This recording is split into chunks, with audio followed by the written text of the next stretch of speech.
வணக்கம், நான் ஐஸ்வர்யா. நம்ம இந்த ஹலோ வணக்கம், welcome back to my YouTube channel. நான் ஐஸ்வர்யா. நம்ம பார்த்துட்ருக்கிறது கிளாஸ் 11 அக்கௌண்டன்சி பேப்பர் சிபிஎஸ்சி சிலபஸில்.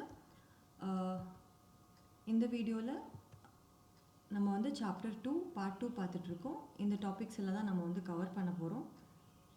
Okay, so first systems of accounting அப்படின்னா என்னென்னு பார்க்கலாம். ஸோ டிரான்சாக்ஷன்ஸ் இருக்குது, அதை நம்ம வந்து எப்படி ரெக்கார்ட் பண்ணணும். ஸோ டபுள் என்ட்ரி சிஸ்டம் வரத்துக்கு முன்னாடி சிங்கிள் என்ட்ரி சிஸ்டம்னு ஒரு விஷயம் இருந்தது. அதாவது ஜஸ்ட் ஒரு கணக்கு புக் எடுத்துகிட்டு இவ்வளோ பே பண்ணோம், இவ்வளோ காசு வந்துச்சு அப்படின்னு ஜஸ்ட் எழுதிக்கிறது. இதுதான் சிங்கிள் என்ட்ரி சிஸ்டம். இது வந்து ஒரு ஒன் சைடட் டிரான்சாக்ஷன். இது கம்ப்ளீட் கிடையாது. இதில் வெறும் பர்சனல் அக்கௌண்ட்ஸ், கேஷ் புக் மட்டும்தான் வச்சுப்பாங்க. It is incomplete and unsystematic. Small business தான் யூஸ் பண்ணுவாங்க. ஒரு பூ விற்கிறவங்களோ, ஒரு காய்கறி விற்கிறவங்களோ. ஸோ அன்றைக்கி காலையில் மார்க்கெட்டில் போய் எவ்வளோ செலவு பண்ணோம், அப்புறம் எவ்வளோ வரவு வந்துச்சு, மிச்சம் கையில் எவ்வளோ இருக்குது, செலவு உட்பட்டு அடுத்த நாள் காலையில் அந்த காசு வச்சு திருப்பி போய் எவ்வளோ வாங்கலாம் அப்படின்னு ஒரு சிம்பிளான அக்கௌண்ட் மெயின்டைன் பண்ணுவாங்க. அவங்க மட்டுமே யூஸ் பண்ணக்கூடிய ஒரு அக்கௌண்ட்டு. ஸோ இது சிங்கிள் என்ட்ரி அக்கௌண்ட். இதில் நிறைய டிஸ்அட்வான்டேஜஸ் இருக்க போய் தான் டபுள் என்ட்ரி சிஸ்டம் அப்படின்னு ஒரு விஷயம் வந்தது. ஸோ இது வந்து ரெண்டு சைட்ஸுமே டிரான்சாக்ஷன்ஸ் அக்கௌண்ட் பண்ணும். It's based on dual aspect principle. அதாவது எல்லா டெபிட்டுக்குமே ஒரு கரஸ்பாண்டிங் கிரெடிட் இருக்கும். இது வந்து கம்ப்ளீட் அக்யூரேட் அண்ட் ரிலையபிள். இப்போ யாராவது டபுள் என்ட்ரி சிஸ்டமில் அக்கௌண்ட் மெயின்டைன் பண்ணியிருக்காங்க அப்படின்னா அந்த அக்கௌண்ட் ரொம்பவே ரிலையபிளாக இருக்கும். நம்ம அந்த அக்கௌண்ட்ஸை நம்பலாம், அது சரியாக இருக்கும் அப்படின்னு. அண்ட் எல்லா ஆர்கனைசேஷனுமே யூஸ் பண்ணக்கூடிய அக்கௌண்டிங் சிஸ்டம் தான் இது. அதே மாதிரி நீங்கள் வந்து ப்ரிப்பேர் பண்ணதுக்கப்புறம் லெஜர் போஸ்டிங் எல்லாம் முடிஞ்சு அந்த பேலன்ஸஸ்லாம் ட்ரையல் பேலன்ஸ் எடுத்துகிட்டு போய் நீங்கள் வந்து டோட்டல் போட்டிங்க அப்படின்னா ரெண்டு பக்கமும் டெபிட் அண்ட் கிரெடிட் டேலி ஆகணும். அது ஆகலை அப்படின்னா ஏதோ தப்பு இருக்குதுன்னு நம்ம போய் செக் பண்ணலாம். இதில் அந்த மாதிரி எதுவும் செக் பண்ண முடியாது. டபுள் என்ட்ரியில் நம்ம அதை வந்து பண்ணலாம். சரி, so double entry is a complete system. Okay, எல்லா டிரான்சாக்ஷனோட ஆஸ்பெக்ட் பார்த்து அது வந்து ரெக்கார்ட் பண்ணுது. அக்யூரசி நம்ம வந்து செக் பண்ணலாம், மிஸ்டேக்ஸ் இருக்கா அப்படின்னு. ஃப்ராட் ப்ரிவென்ஷன் பண்ணலாம். அண்ட் இது எல்லாருமே யூஸ் பண்ணக்கூடிய ஒரு method. So basis of accounting, excuse me. So cash basis, accrual basis. இப்போ நான் வந்து எப்படி ரெக்கார்ட் பண்ணணும்னு எனக்கு தெரிஞ்சிருச்சு. இப்போ நான் எப்போ ரெக்கார்ட் பண்ணணும்? ஓகே, காசு வரும்போது போகும்போது ரெக்கார்ட் பண்ணுறது தான் கேஷ் பேசிஸ். ஓகே, பட் இதுவே வந்து ஒரு ரெவென்யூவை நான் ஏர்ன் பண்ணிட்டேன், இல்லை ஒரு எக்ஸ்பென்ஸை நான் இன்கர் பண்ணிட்டேன், அந்த டைமில் நான் வந்து பேமெண்ட் எப்போ வேணாலும் பண்ணலாம், இல்லை வாங்கலாம். பட் நான் ஏர்ன் பண்ணி இன்கர் பண்ணுற டைமில் ரெக்கார்ட் பண்ணுறது தான் accrual basis. Okay, so cash பேசிஸ்னால் நான் வந்து இன்றைக்கி ஒரு விஷயம் செஞ்சுருப்பேன், ஒரு கிரெடிட் சேல்ஸ் நான் இன்றைக்கி பண்ணியிருப்பேன். ஆனால் அந்த காசு எப்போ வருதோ, 2 மாதமோ 3 மாதம் கழிச்சு வரும்போது நான் ரெக்கார்ட் பண்ணுறேன் பார்த்தீங்களா, அதுதான் கேஷ் பேசிஸ். ஓகே, இது சிம்பிள் தான், ஈஸியாக புரியும். ஆனால் இது வந்து கிரெடிட் டிரான்சாக்ஷன்ஸை வந்து கணக்கில் எடுத்துக்காது. இதுவே கேஷ் டிரான்சாக்ஷன் இப்படி கொடுத்து நான் கேஷ் வாங்குறேன்னா இந்த மெத்தட் ஓகே. பட் கிரெடிட் டிரான்சாக்ஷனுக்கு வந்து இது சரிப்படாது. இதே மாதிரி மேட்சிங் பிரின்சிபல் நம்ம பார்த்தோம் இல்லையா. பிரின்சிபல்ஸ் ஆஃப் கான்செப்டில் மேட்சிங் பிரின்சிபல்னால் ஒரு டைமில் பீரியடில் வர எக்ஸ்பென்சஸையும் இன்கமையும் நம்ம மேட்ச் பண்ணணும். இந்த மெத்தடில் நம்ம வந்து மெயின்டைன் பண்ணோன்னா மேட்ச் பண்ண முடியாது. ஏன்னா நான் இப்போ சேல்ஸ் பண்ணியிருப்பேன், இப்போது சேல்ஸ் கணக்கு நான் எடுக்க மாட்டேன். எப்போ காசு வருதோ அப்போ தான் நான் எடுப்பேன். ஒருவேளை அவன் காசு கொடுக்காமலும் போகலாம். ஸோ இதெல்லாம் வந்து மேட்ச் பண்ணாது. அதனால் கேஷ் பேசிஸில் ரெக்கார்ட் பண்ணும்போது ப்ராஃபிட்டுமே உங்களுக்கு வந்து கரெக்டாக வராது. So it is inappropriate for most of the business. சின்ன பிஸ்னஸ்க்கு ஓகே, பட் கொஞ்சம் பெரிய பிஸ்னஸ், கொஞ்சம் ஒரு மீடியம் சைஸ் பிஸ்னஸ் கூட இது வந்து செட் ஆகாது. நெக்ஸ்ட் இருக்கிறது accrual basis. So matches revenue with related expenses. Okay, இப்போது இதில் வந்து ஹவு கேன் யூ மேட்ச் அப்படின்னா, இந்த மந்த் என்னோட ரெண்ட் இருக்குது. ஓகே, நான் வந்து அடுத்த மாதம் தான் பே பண்ணுறேன். பட் இந்த மாதத்தோட ரெண்ட் இல்லையா, ஸோ நான் வந்து இந்த மாதத்தில் தான் அதை கணக்கில் எடுப்பேன். ஸோ அந்த எக்ஸ்பென்சஸ் எப்போ வருதோ அப்போ தான் நம்ம வந்து இல்லை இந்த மாதத்தோட இன்ட்ரெஸ்ட் நான் அடுத்த மாதம் பே பண்ணுறேன்னா கூட இந்த மாதம் இன்ட்ரெஸ்ட்டாக தான் நம்ம வந்து அதை பார்க்கணும். அதே மாதிரி ரெவென்யூ ஏர்ன்டு. இன்றைக்கி நான் ஒரு கிரெடிட் சேல்ஸ் பண்ணுறேன் அப்படின்னா அதை நான் வந்து ஐம் லைபிள், அந்த காசு வாங்கிறதுக்கு எனக்கு வந்து உரிமை இருக்குது இல்லையா. நான் வந்து எனி டைம் போய் கேட்கலாம்.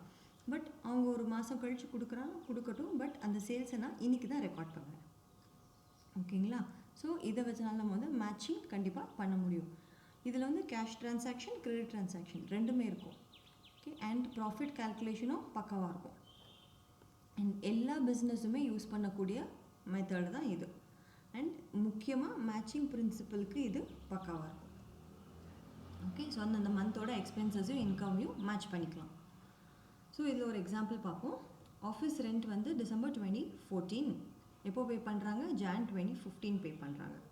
ஸோ கேஷ் பேசிஸில் எப்போ கணக்கு எடுப்பாங்க? ஜானில் தான் எடுப்பாங்க, கரெக்டாக? பட் அக்ரூவல் பேசிஸில் டிசம்பர்லேயே எடுத்துருவான். ஓகே, அதே மாதிரி credit goods sold on credit on January 15. But payment எப்போ வருது? ஏப்ரலில், அதாவது அடுத்த ஃபினான்ஷியலில் வருது. பட் இங்கே வந்து ஏப்ரலில் தான் அவங்க எழுதுகிறாங்க. ஸோ அந்த ஃபினான்ஷியலுக்கான இயர்க்கான ப்ராஃபிட் வந்து இங்கே கரெக்டாக வராது. இதுவே அக்ரூவல் பேசிஸ்னால் ஜானுக்கு தான் எடுப்பாங்க. ஸோ அந்த ஃபினான்ஷியல் இயர்க்கான ப்ராஃபிட்டு ரெவென்யூ மைனஸ் எக்ஸ்பென்ஸ் நம்ம வந்து அக்யூரேட்டாக காட்டலாம். சரியா? Next accounting standards. அக்கௌண்டிங் ஸ்டாண்டர்ட்ஸ்னால் என்ன? ஸோ நம்ம வந்து ரெக்கார்ட் பண்ணுறோம், டபுள் என்ட்ரி சிஸ்டமில் ரெக்கார்ட் பண்ணுறோம், இதெல்லாம் ஓகே. அதெல்லாம் முடிச்சதுக்கப்புறம் நம்ம வந்து அந்த அக்கௌண்டிங் ரிப்போர்ட்ஸ் நம்ம கண்டுபிடிச்ச அந்த ரிசல்ட்ஸ் எல்லாமே நம்ம ப்ரெசென்ட் பண்ணுவோம் அப்படி இல்லையா? அது எப்படி பண்ணுவோம்? அந்த மெத்தட்ஸ் என்ன, அந்த ரூல்ஸ் என்ன, எப்படி மெஷர் பண்ணுவோம் ஒரு அசட்டாக லைபிலிட்டியாக, அதை வந்து எப்படி ட்ரீட் பண்ணுவோம், எப்படி வந்து ப்ரெசென்ட் பண்ணுவோம் பார்க்குறவங்களுக்கு புரிகிற மாதிரி, அண்ட் என்னென்ன டிஸ்க்ளோஸ் பண்ணுவோம், என்னென்ன இன்ஃபர்மேஷன் அந்த ரிப்போர்ட்டில் நம்ம கொடுப்போம், இதெல்லாம் சொல்கிறது தான் செட் ஆஃப் ரூல்ஸ் தான் அக்கௌண்டிங் ஸ்டாண்டர்ட்ஸ். இது யார் கொடுக்குறா, யார் ஃப்ரேம் பண்ணுறோன்னா ICAI, institute of chartered accountants of India. So இது நமக்கு எதுக்கு வேணும்?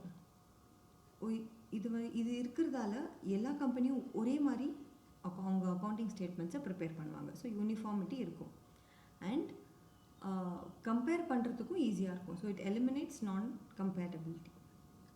நெக்ஸ்ட் வந்து it enhance reliability of financial data. So financial data வந்து ரிலையபிளாக இருக்கும், நம்ம நம்பலாம். அக்கௌண்டிங் ஸ்டாண்டர்ட்ஸ் எல்லாம் ஃபாலோ பண்ணியிருக்காங்க அப்படின்னா, ரூல்ஸ் பண்ணியிருக்காங்க அப்படின்னா கண்டிப்பாக அந்த ரிப்போர்ட் வந்து கரெக்டாக இருக்குங்கிற ஒரு நம்பிக்கை. Then standard valuation forms and disclosure. So என்ன வேல்யூவேஷன் நார்ம்ஸ் இருக்கோ அதை ஃபாலோ பண்ணணும்.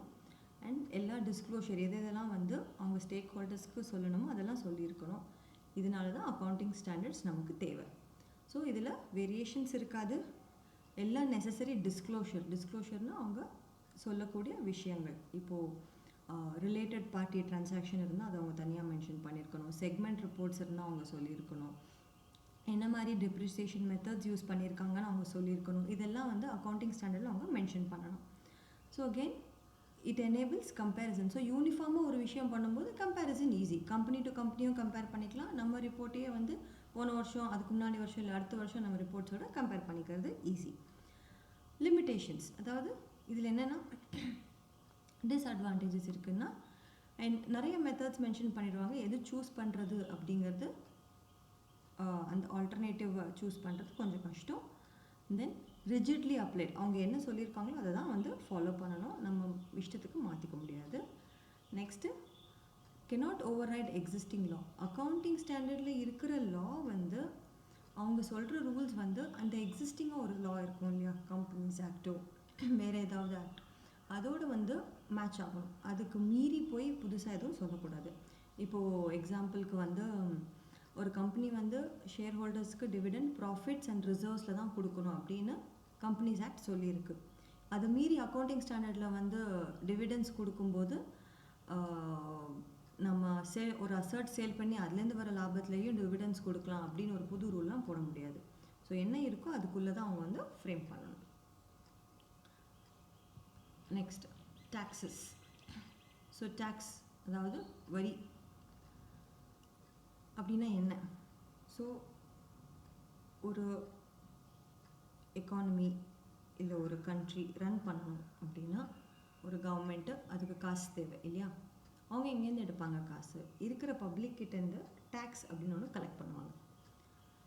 ஸோ அந்த டேக்ஸ் வச்சு அவங்க வந்து பப்ளிக்கான வெல்ஃபேர் ஸ்கீம்ஸ், அவங்களுக்கு உபயோகமான திட்டங்கள் எல்லாம் கொண்டு வந்து அவங்க அதை கம்பெனியை அந்த கவர்மெண்ட்டை வந்து நல்லபடியாக நடத்துவாங்க. யார்? கவர்மெண்ட். ஸோ அதுக்கு பப்ளிக்கிட்டேருந்து வாங்குகிற பைசா, அந்த காசு தான் வந்து டேக்ஸ். ஸோ நம்ம வந்து 2 விதமான டேக்ஸ் கவர்மெண்ட்டுக்கு கொடுக்குறோம். ஒன்று டைரக்ட் டேக்ஸ், இன்னொன்று இன்டைரக்ட் டேக்ஸ்.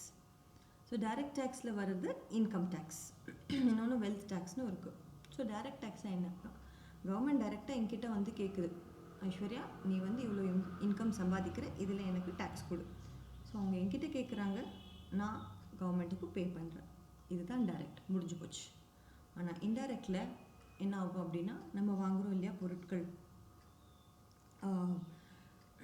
என்ன பொருட்களாக இருந்தாலும் சரி, என்ன சர்வீசஸாக இருந்தாலும் சரி, அதை வந்து உற்பத்தி செய்கிறவங்க, நடுவில் வந்து ட்ரேட் பண்ணுறவங்க, அவங்கக்கிட்ட தான் வந்து டேக்ஸ் கேட்பாங்க கவர்மெண்ட். ஓகேங்களா?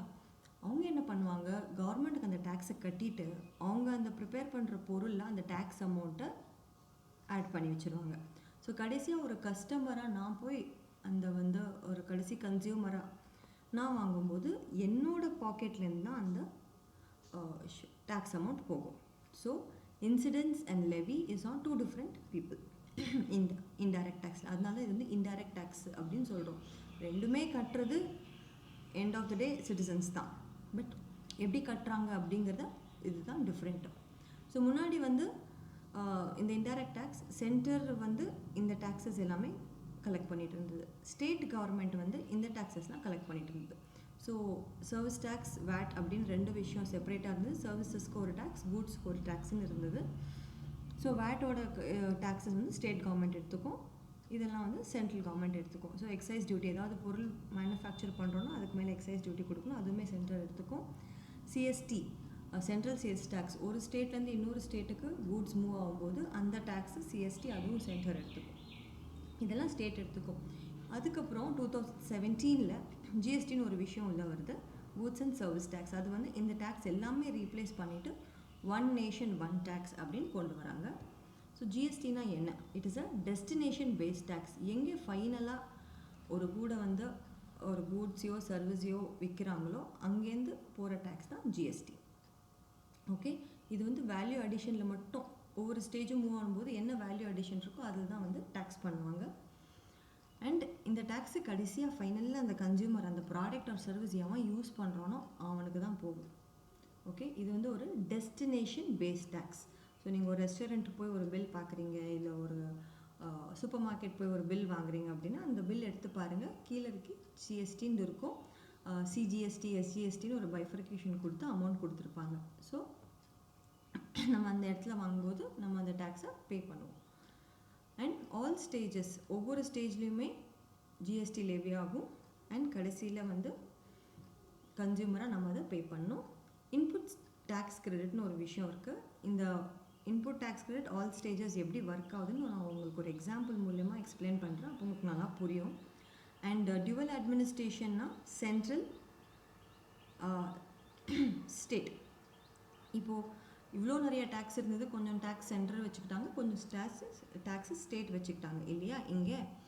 ஸோ இப்போ ஒரே ஒரு டேக்ஸ் தான் இருக்குது. இப்போ சென்ட்ருக்கும் ஸ்டேட் கவர்மெண்ட்டுக்கும் காசு வேணும் இல்லையா. ஸோ ஜிஎஸ்டியிலே அவங்க வந்து அதை பிரிச்சுக்கிறாங்க. அதை எப்படி பிரிக்கிறாங்கன்னு நம்ம பார்ப்போம். So CGST, central goods and service tax. So இதில் வர அமௌண்ட் யாருக்கு போகும்னா சென்ட்ரல் கவர்மெண்ட்டுக்கு போகும். ஸோ சென்ட்ரல் கவர்மெண்ட் முன்னாடி இவ்வளோ ரெவென்யூஸ் வந்துட்டு இருந்தது. ஸோ இந்த டேக்ஸஸ் எல்லாமே ஜிஎஸ்டி ஓவர் ரைட் பண்ணிடுச்சு இல்லையா. ஸோ இப்போ ஒரு எக்ஸாம்பிள் பார்த்தீங்கன்னா, Ramesh of Punjab selling to Seema of Punjab, goods worth 10,000 at 18% GST. So 10,000க்கு மேலே 18%னா 1,800. அதில் பாதி சென்ட்ரல் கவர்மெண்ட்டுக்கு போகும். Next SGST, state goods and service tax. Revenue யாருக்கு போகும்? ஸ்டேட் கவர்மெண்ட்டுக்கு போகும். ஸோ ஸ்டேட் கவர்மெண்ட் முன்னாடி இதெல்லாம் டேக்ஸ்லாம் வாங்கிட்டு இருந்தாங்க இல்லைங்களா. ஸோ இந்த 900 ருபீஸ் மாற்றி மிச்சம் இருக்கிற 900 ருபீஸு பஞ்சாப் ஸ்டேட் கவர்மெண்ட்டுக்கு போகும். ஸோ டோட்டல் ஜிஎஸ்டி 1,800 சீமா அவங்க வந்து பே பண்ணணும். புரிஞ்சுதுங்களா? நெக்ஸ்ட் இருக்கிறது ஐஜிஎஸ்டி, இன்டிகிரேட்டட் கூட்ஸ் டேக்ஸ். இது எப்போ வரும் அப்படின்னா இன்டர் ஸ்டேட் ட்ரான்ஸ்ஃபர்லேருந்து வரும். ஒரு ஸ்டேட்லேருந்து இன்னொரு ஸ்டேட்டை ட்ரான்ஸ்ஃபர் ஆகும்போது சென்ட்ரல் கவர்மெண்ட் இந்த அமௌண்ட்டை வந்து அவங்க வாங்கிப்பாங்க. அப்புறம் லேட்டர் வந்து ஸ்டேட் கூட ஷேர் பண்ணுவாங்க. ஸோ ரமேஷ் மத்திய பிரதேஷில் இருக்கிற ரமேஷ்ங்கிறவர், ஆனந்த்ங்கிறவர் ராஜஸ்தானில் இருக்கிறவருக்கு goods worth 1 lakh at 18% GST sale பண்ணுறாரு. ஸோ டைரெக்டாக 18,000 ருபீஸை சென்ட்ரல் கவர்மெண்ட்டுக்கு இங்கே இந்த டிரான்சாக்ஷனில் போகும். இப்போ நம்ம ஒரு எக்ஸாம்பிள் பார்க்கலாம். ஓகே,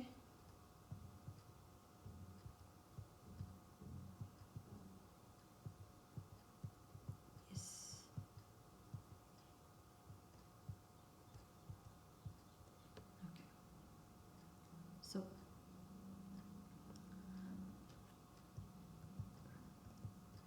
இங்கே manufacturer, wholesaler, manufacturer sells to wholesaler, wholesaler sells to retailer, retailer again he will sell to the end consumer. So it will start with 1000 rupees, tax rate 10% வச்சுக்கலாம். ப்ரீ ஜிஎஸ்டியில் எக்ஸைஸ் டியூட்டியும் வேட்டும் இருந்தது. Okay, post ஜிஎஸ்டியில் வந்து full ITC input tax credit கொடுக்குறாங்க. ப்ரீவியஸில் ITC கிடையாது. So இது எப்படி affect பண்ணுது அப்படின்னு நம்ம பார்க்கலாம். ஸோ மேனுஃபேக்சர் 1000 rupees கொடுத்து ஒரு பொருளை ரெடி பண்ணுறார். 1000 rupees worth ஒரு பொருள் ரெடி பண்ணுறார். அதுக்கு அவர் எக்ஸைஸ் டியூட்டி கட்டணும். ஸோ அது 10% எக்ஸைஸ் டியூட்டி 100 ரூபாய். ஸோ இது ரெண்டையுமே சேர்த்து 1100 rupeesக்கு ஹோல்சேலருக்கு விற்கிறார், 1100 ரூபாய்க்கு. ஸோ அந்த ஹோல்சேலர் அவரோட மார்ஜின் வேல்யூ ஆடர் 200 ரூபாய் ஆட் பண்ணிவிட்டு 1300 அவர் காஸ்ட், அது மேலே ஒரு 10% 130 ரூபாய், இதெல்லாம் சேர்த்து 1430க்கு ரீட்டைலருக்கு விற்கிறார். ரீட்டைலர் என்ன பண்ணுறாரு, அதுக்கு அவர் வாங்கின காசு ப்ளஸ் அதோட வேல்யூ ஆட் பண்ணி அவர் ஒரு அமௌண்ட்டுக்கு வந்து அது மேலே ஒரு 10% டேக்ஸ் போட்டு 1790 rupeesக்கு ஃபைனலாக கன்சியூமருக்கு அவர் விற்கிறாரு. ஸோ நீங்கள் இதில் பார்த்தீங்கன்னா இந்த டேக்ஸ் மேலே டேக்ஸ், இதுக்கு மேலே திருப்பி டேக்ஸ் கால்குலேஷன். ஸோ டேக்ஸ் மேலே டேக்ஸ், டேக்ஸ் மேலே டேக்ஸ் போடுறது தான் வந்து கேஸ்கேடிங் எஃபர்ட் அப்படின்னு நம்ம சொல்லுவோம். ஓகே, ஸோ இந்த மெத்தடில் ப்ரைஸ் வந்து இவ்வளோ வருது. இப்போ நெக்ஸ்ட்டு ஜிஎஸ்டி வந்ததுக்கப்புறம் என்ன ஆச்சுன்னு பார்ப்போம். ஸோ அதே மேனுஃபேக்சர் 1000 ரூபாய், சரிங்களா? ஸோ அவர் இப்போது 10% ஜிஎஸ்டி கொடுக்கணும். ஸோ அவர் வந்து ஐடிசி கிளைம் பண்ணல. அவர் இதுக்கு முன்னாடி ஏதாவது ஜிஎஸ்டி பே பண்ணியிருந்தாங்கன்னா அதை அவர் வந்து இதில் கழிச்சிக்கலாம். பட் அவர் பே பண்ணலன்னு நம்ம வச்சுப்போம். ஸோ அவர் 100 ரூபாய் டிபார்ட்மெண்ட்டுக்கு பே பண்ணியிருக்கார். ஸோ அவரோட செல்லிங் ப்ரைஸ் 1100 ஹோல்சேலருக்கு விற்கிறார். ஸோ ஜிஎஸ்டி பில்லில் அந்த டேக்ஸ் அமௌண்ட் செப்பரேட்டாக இருக்கும். ஸோ ஹோல்சேலர் என்ன பண்ணார், ப்ராடக்ட் காஸ்ட் 1000 ரூபாய் மட்டும் எடுத்துக்கிட்டு அவரோட வேல்யூ அடிஷன் 200 ரூபாய் ஆட் பண்ணிவிட்டு என்ன டேக்ஸ் வருதுன்னு பார்க்குறாரு. ஸோ 120 ரூபாய் வருது. அதில் 1000 ரூபாய் ஆல்ரெடி 100 ரூபாய் ஆல்ரெடி அவர் வந்து மேனுஃபேக்சருக்கு கொடுத்துட்டாரா, இது ரெண்டுமே கழிச்சிக்கிட்டு 20 ரூபாய் மட்டும்தான் அவர் வந்து டிபார்ட்மெண்ட்டுக்கு கொடுக்குறார். ஓகே, ஸோ இப்போ இவரோட செல்லிங் ப்ரைஸ் 1200 ப்ளஸ் இது மேலே 10% டேக்ஸ் 120, இது ரெண்டையுமே ஆட் பண்ணால் 1320 வரும். இதுதான் இவர் வந்து ரீட்டைலருக்கு விற்க போகிற ப்ரைஸ். ஸோ இதுதான் வந்து இன்புட் டேக்ஸ் கிரெடிட் அப்படின்னு சொல்லுவோம். ஸோ 120 ரூபாய் இவருக்கு டேக்ஸு, 100 ரூபாய் இவர் ஆல்ரெடி வந்து மேனுஃபேக்சருக்கு கொடுத்துட்டார் அண்ட் மேனுஃபேக்சர் இன்டர்ன் அந்த டிபார்ட்மெண்ட்டுக்கு கொடுத்துட்டார் இல்லையா? ஸோ மிச்சம் இருக்கிற 20 ரூபாய் தான் இவர் வந்து டிபார்ட்மெண்ட்டுக்கு இவர் பே பண்ணுவார். ஸோ இது ரெண்டுமே அவரோட காஸ்ட்டில் அவர் ஆட் பண்ணிட்டார். நெக்ஸ்ட் ரீட்டைலர் என்ன பண்ணுவார், டேக்ஸ் அமௌண்ட் தனியாக வச்சுட்டு 1200ல் அவரோட 200 ஆட் பண்ணிவிட்டு ஸோ 1400 அப்படின்னு அவரோட ப்ராடக்ட் காஸ்ட் எடுத்துகிட்டு வர்றாரு. அதில் 10% டேக்ஸ் 140, 140ல் 120 ஆல்ரெடி அவர் இங்கே அவர் பே பண்ணிட்டார் இல்லையா? ஸோ அதை கழிச்சிட்டு மிச்சம் இருக்கிற 20 ரூபாய் தான் வந்து 20 rupees அவர் வந்து டிபார்ட்மெண்ட்டுக்கு பே பண்ணுவார். ஸோ 1400 + 140 1540 ஃபைனல் ப்ரைஸாக அவர் வந்து கஸ்டமருக்கு விற்பார். சரிங்களா? இப்போது இந்த ரெண்டு மெத்தட்லேயும் கவர்மெண்ட்டுக்கு பார்த்தோன்னா ஃபஸ்ட் மெத்தடில் கவர்மெண்ட்டுக்கு 393 rupees வருது டேக்ஸாக. இதுவே செகண்ட் மெத்தடில் 140 rupees வருது. So consumer final price product பார்த்தீங்கன்னா இதுக்கும் எவ்வளோ டிஃப்ரென்ஸ் இருக்குது பாருங்கள். ஸோ ஒரு கம்பேரிசன் பார்த்துருவோமா? ஸோ ப்ரீ ஜிஎஸ்டி 1793 இருக்கிற ஃபைனல் ப்ரைஸ் போஸ்ட் ஜிஎஸ்டி கம்மியாகிடுச்சு. எவ்வளோ கம்மியாகிடுச்சு? 250 rupees கம்மியாக இருக்குது. டேக்ஸ் டு கவர்மெண்ட்டும் குறைஞ்சிருக்கு. ஓகேங்களா? பட் டேக்ஸ் ஆன் டேக்ஸ் வந்து முன்னாடி இருந்தது, இப்போது கிடையாது. கேஸ்கேடிங் எஃபெக்ட்டு முன்னாடி இருந்தது, இப்போது கிடையாது. ஸோ இதுதான் வந்து ஒரு எக்ஸாம்பிள் டு அண்டர்ஸ்டாண்ட் எப்படி input tax credit and cascading effect work ஆகுது அப்படின்னு. இப்போது கேரக்டரிஸ்டிக்ஸ் பார்த்துக்கலாம். ஸோ ஜிஎஸ்டி வந்து இந்தியா ஃபுல்லாக இது தான் யூஸ் பண்ணணும். இது ஒரு டெஸ்டினேஷன் பேஸ்ட் டேக்ஸு. ஓகேங்களா? ஸோ எங்கே நம்ம வந்து கடைசியாக வாங்குகிறோமோ அங்கே தான் நம்ம டேக்ஸ் கட்டுறோம். இதில் வந்து கூட்ஸ் சர்வீஸ் ரெண்டுமே உள்ளே கொண்டு வந்துட்டாங்க. முன்னாடி வேட் தனியாக இருந்தது, அப்புறம் சர்வீஸ் டேக்ஸ்னு இருந்தது, தனித்தனி டேக்ஸஸ். இப்போலாம் எல்லாமே ஒரே டேக்ஸ். மினிமம் மேக்ஸிமம் 2 டேக்ஸ் ரேட்ஸ்னு இருக்குது. It is more than 2 actually. 3 tax rates கொடுத்துருவாங்க. அதில் வந்து எல்லா கூட்ஸையுமே உள்ளே கொண்டு வந்துடுறாங்க. அடிஷ்னலாக செஸ் அப்படின்லாம் வந்து டேக்ஸ் மேலே போடுவாங்க, அதெல்லாம் இதுக்கு கிடையாது. அப்புறம் நோ மல்டிபிள் டாக்ஸேஷன், ஒரே ஒரு டேக்ஸ் பாயிண்ட் தான், வேறு வேறு இடத்துல வேறு வேறு டாக்ஸஸ் போடுறது கிடையாது. ஸோ நம்ம வந்து அந்த ஃபர்ஸ்ட்டு ஃப்ளோ சார்ட்லேயே பார்த்தோம் எவ்வளோ டாக்ஸஸ் இது வந்து அபாலிஷ் பண்ணியிருக்கு அப்படின்னு. அண்ட் வைடன்ஸ் டேக்ஸ் பேஸ், நிறைய சின்ன சின்ன பிஸ்னஸையும் வந்து இப்போ வந்து ஜிஎஸ்டி மேண்டேட்ரி பண்ணியிருக்கிறதால நிறைய பேர் ஜிஎஸ்டி, எல்லா பிஸ்னஸுமே இப்போ ஜிஎஸ்டி கட்டுறதால கவர்மெண்ட்டுக்கு ரெவென்யூ இன்க்ரீஸ் ஆகிருக்கு. அண்ட் ரெடியூஸ் கம்ப்ளைண்ட்ஸ், ஸோ முன்னாடி வந்து சர்வீஸ் டேக்ஸ் ரெஜிஸ்ட்ரேஷன் வாங்கணும், சிஎஸ்டி ரெஜிஸ்ட்ரேஷன் வாங்கணும், வேட் ரெஜிஸ்ட்ரேஷன் வாங்கணும், ஒரு பிஸ்னஸ் வந்து நிறைய டேக்ஸஸாக கட்டிகிட்டு இருந்தோம்.